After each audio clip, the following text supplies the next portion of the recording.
Salut!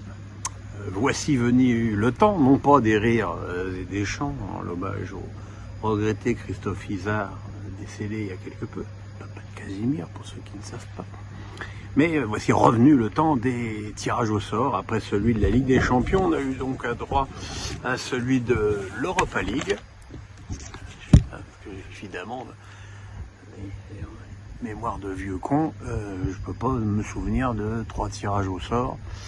Sachant que Nice, après son exceptionnelle et si pénible qualification hier, ne connaît pas encore ses adversaires. Alors, Rennes jouera contre le Dynamo de Kiev, Bodo Glimt, c'est les Norvégiens, et le FC Zurich, c'est les Suisses.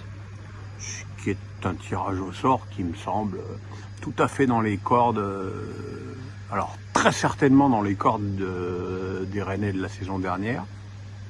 Peut-être plus difficilement si les Rennais n'augmentent pas leur intensité dans les semaines à venir, sachant que évidemment le match contre Kiev se jouera sur terrain neutre, très certainement à Varsovie, puisque malheureusement les clubs ukrainiens ne peuvent pas jouer à domicile. Nantes, un peu plus dur, Olympiakos, Karabag et Fribourg.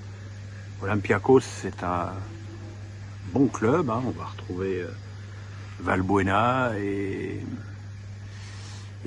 ses amis. Yann M'Vila, formidable le joueur, tellement sous-coté. C'est un tirage au sort difficile pour Nantes, surtout que à Nantes, ça n'a pas l'air d'aller très fort comme sans surprise d'ailleurs, entre Kita et Comboiré. Comboiré, il veut des recrues, mais il veut des vrais recrues, hein. Il veut pas un Ouzbek qui joue en D2 norvégienne, ni un Moldave, meilleur buteur de la D2 hongroise. Il veut des vrais joueurs, surtout si Blas, qui a l'air de vouloir aller au clash, ne reste pas. Donc voilà, ça dépendra du niveau de Nantes, mais même avec un Nantes de bon niveau, avec un club de Bundesliga et les Grecs, ça va être difficile.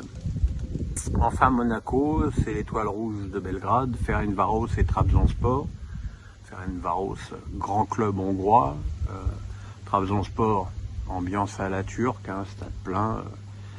Voilà. Et Étoile Rouge de Belgrade, on le sait, qui est une équipe qui perd très très peu à domicile. On se souvient qu'il y a 3 ans, elle était dans le groupe de Liverpool, de Naples et du PSG, et qu'elle avait battu Liverpool et fait match nul contre Naples avant de se faire cogner assez largement par le PSG à Belgrade. Mais bon, ça reste quand même un déplacement difficile.